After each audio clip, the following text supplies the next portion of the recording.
میرے خدا کے منہ کی باتوں کو سن لے, اس پر عمل کرے, تابعداری کرے, تو پھر خدا کہتا ہے اس کے ساتھ ساتھ سرفرازی تو ملے گی, لیکن اس کے ساتھ تجھے برکتیں بھی دوں گا, برکتیں نازل تو ہوں گی.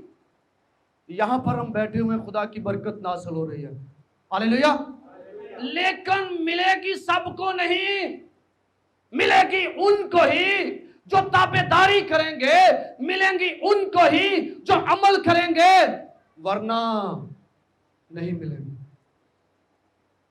میرے عزیز, خدا کے کلام مقدس میں یہ بات ہمیں بتائی جا رہی ہے کہ ہم نے مکمل طور پر خدا کی تابعداری کرنی ہے, خدا ان کے ساتھ وفادار رہنا ہے. لیکن میرے عزیزو, آئیں ذرا میں آپ کو ایک واقعہ بتاتا چلوں کہ اگر ہم خدا کے ساتھ وفادار نہیں رہتے, اگر ہم اس کی بات کو نہیں مانتے, تو پھر ہوتا کیا ہے. آئیں ذرا خدا کے کلام مقدس میں سے پہلا سلاطین اس کا 13واں باب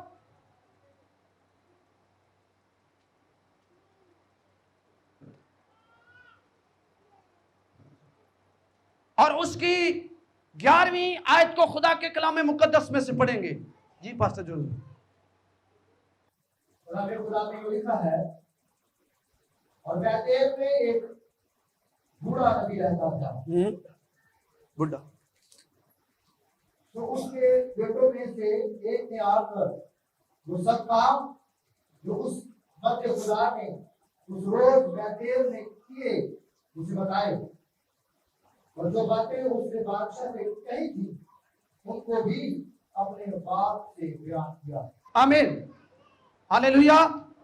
لکھا ہے کہ اس بیتیل علاقہ جو ہے, یہاں پر ایک نبی پہنچا جس نبی کا نام سمیہ تھا.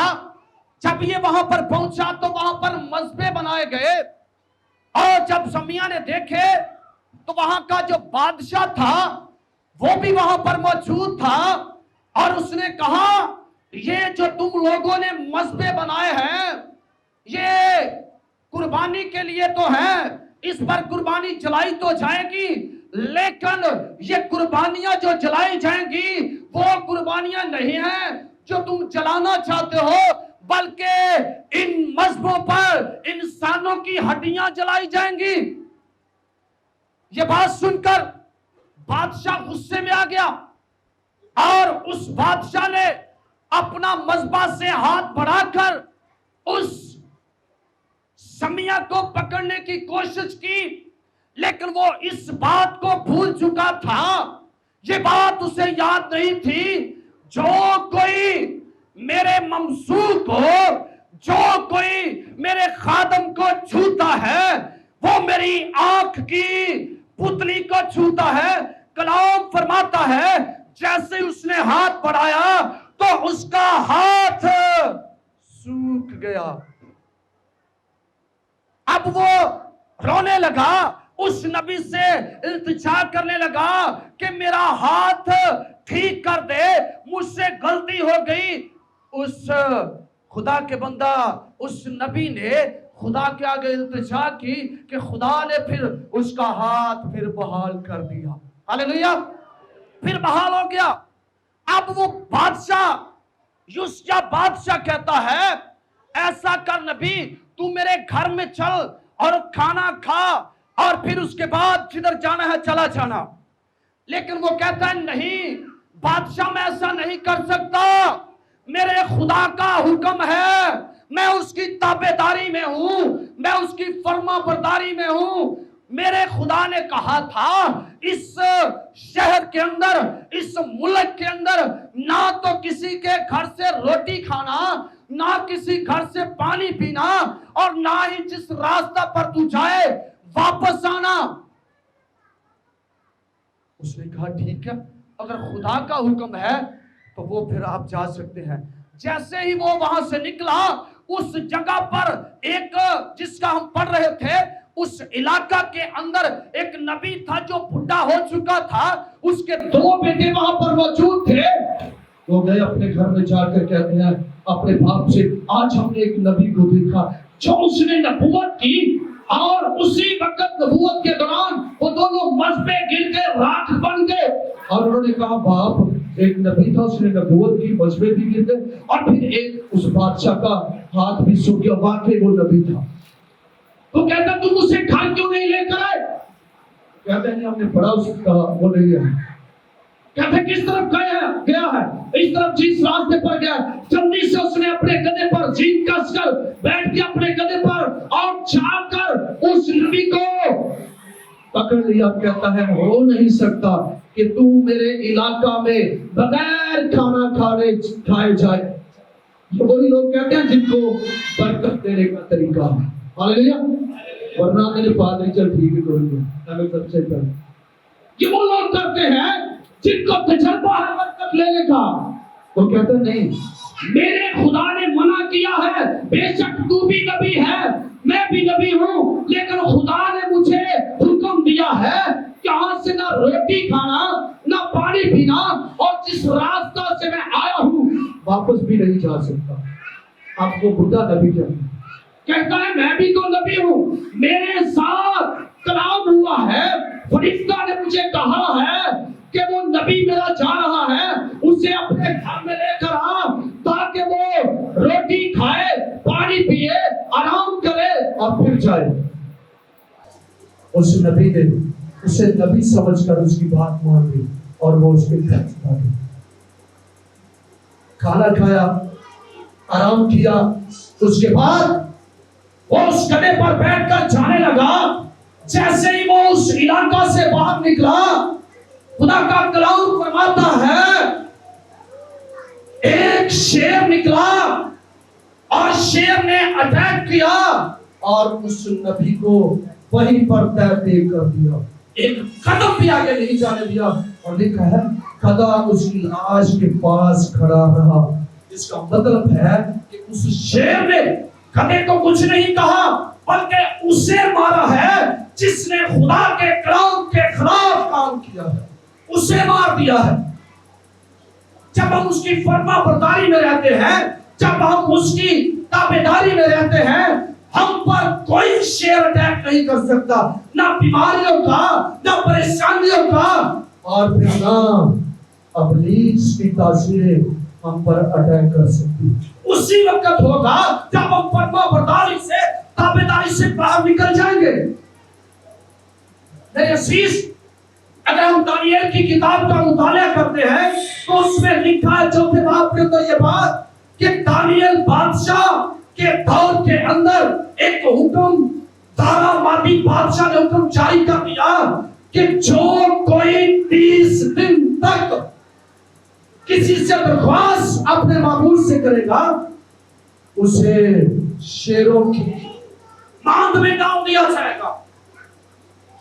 میں شان کی آپ کو بتانا چاہتا ہوں میرے عزیز، جب اس مرد خدا نے جس کے اندر فاضل روح تھی، جو خوابوں کی تعبیر کرتا تھا، جو رویا کا مطلب بتاتا تھا، اس نبی اس نے کہا نہیں، ایسا نہیں ہو سکتا، میں اپنے خدا کے سوا جس نے یہ حکم جاری کیا ہے میں اس کے سوا کسی کے آگے نہیں جھکوں گا، نہیں نافرمانی کروں گا، میں پوری تابعداری کروں گا.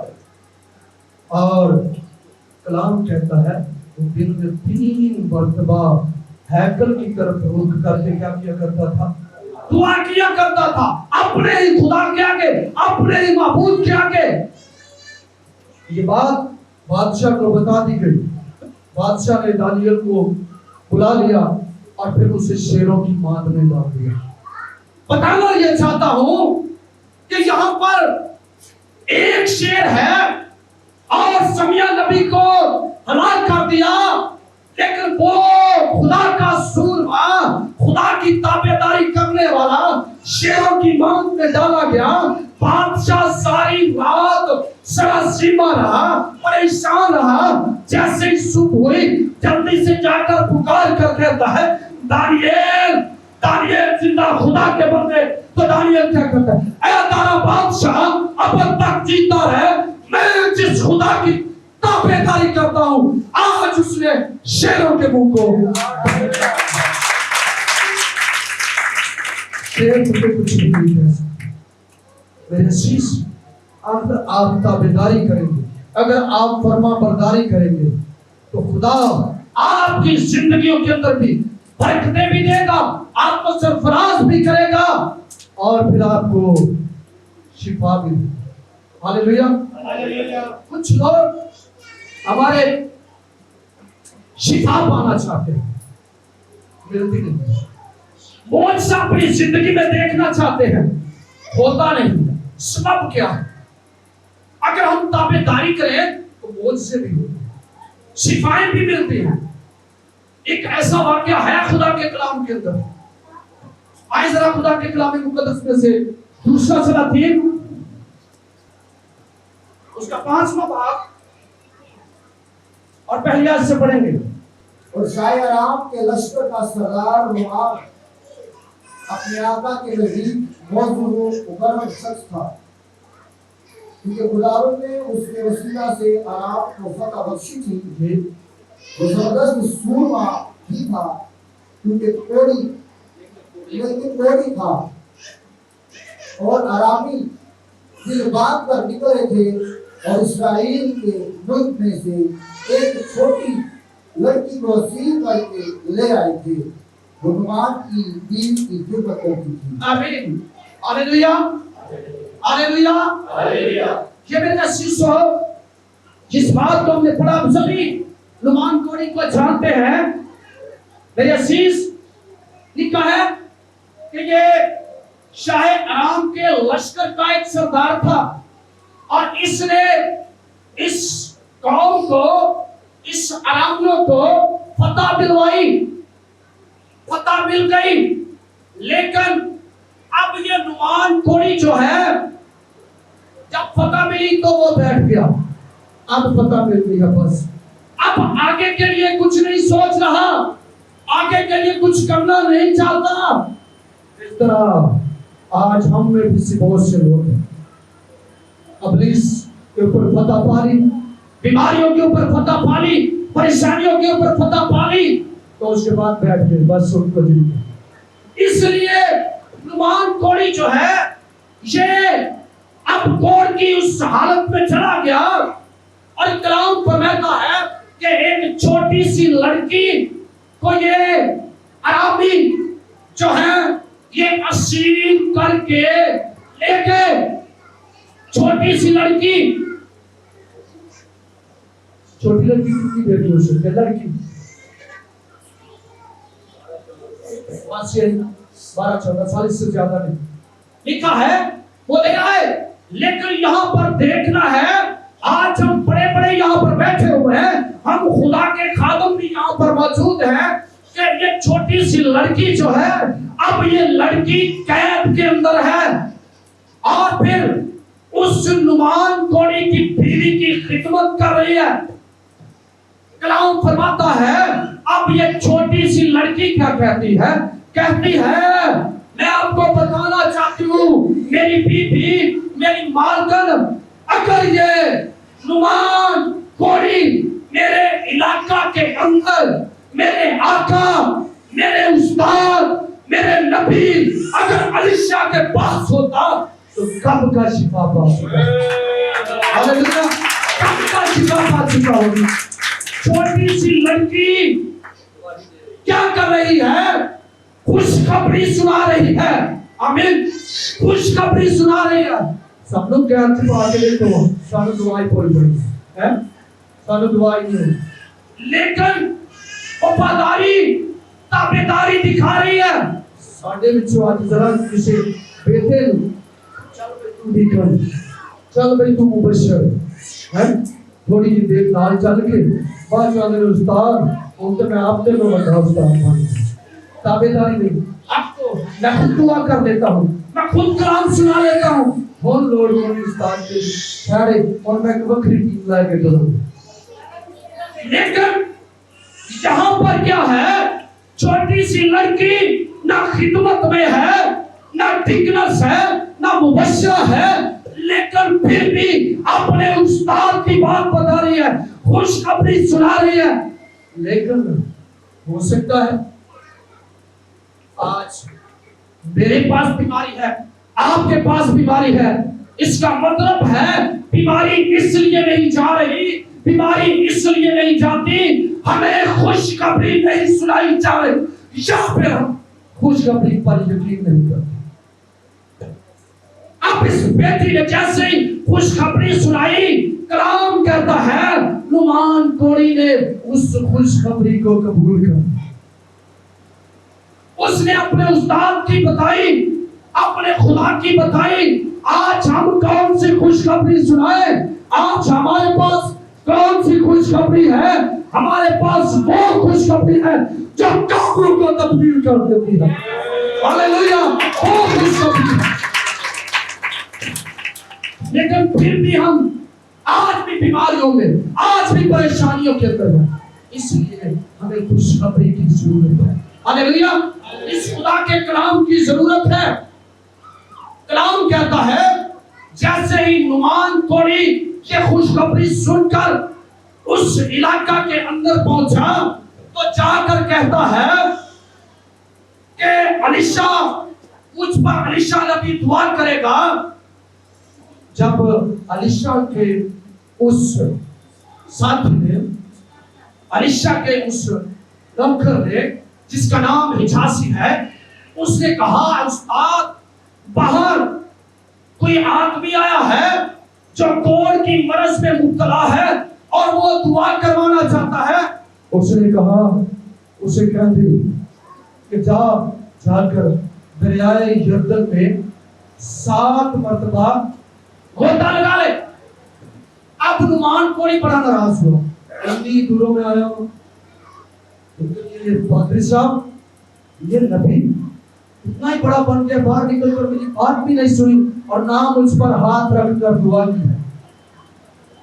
لیکن ایک اور بڑی بات، وہ اپنے ساتھ سونا چاندی اور اس کے ساتھ کپڑے بہت کچھ لے کر آیا تھا. لیکن نہ سونا، نہ چاندی، نہ کپڑے، کوئی بھی چیز انہیں شفا نہیں دے سکی.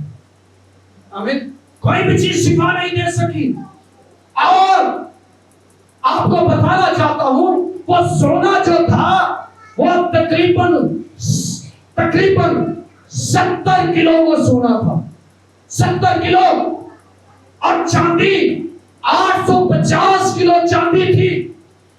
اتنا سامان لے کر آیا، لیکن الیشا نبی نے کسی بھی چیز کی پرواہ یا لالچ نہیں کیا. اس نے کہا، اب اس کا نوکر، اس کا ساتھی کہتا ہے اے نعمان، اگر بادشاہ مجھے کوئی اور کام کہتا، وہ بھی تو شفا کے لیے کرنا تھا نا. تو کہتا میں نے غوطہ ہی لگانا تھا، تو میرے علاقہ میں بڑے بڑے دریا ہیں، دریائے فرات پر بھی چل رہا ہے، وہ وہاں پر لگا دیتا. لیکن جب نوکر نے بتایا تو کر لے، اس نے کہا چلے ٹھیک ہے. اب وہ گیا، پانی کے اندر اترا، غوطہ لگایا اور پانی سے باہر آ کر اپنا جسم چیک کر رہے ہیں. کوئی فرق نہیں پڑا، ہو گیا ہوئی. پھر دوسری مرتبہ گیا، غوطہ لگایا، پھر باہر آ گیا، پھر دیکھا کوئی فرق نہیں پڑا. دوسری دفعہ بھی، تیسری دفعہ بھی، چوتھی دفعہ بھی، پانچویں دفعہ بھی، چھویں دفعہ بھی وہ باہر نکلا، لیکن جسم کو فرق نہیں پڑا. اب وہ یہ بات نہیں جانتا تھا کہ نبی کا حکم کیا ہے. نبی کا حکم کیا ہے کہ تو 7 مرتبہ غوطہ لگانا. یہ تو میں 6 بار لایا، ایک بڑی نہیں. جیسے ہی وہ 7ویں مرتبہ گیا اور پانی کے اندر غوطہ لگایا، کلام کہتا ہے جیسے وہ پانی سے باہر نکلا، وہ ٹھیک تو ہوا، اس کا جسم بچے کی مانند ہو گیا.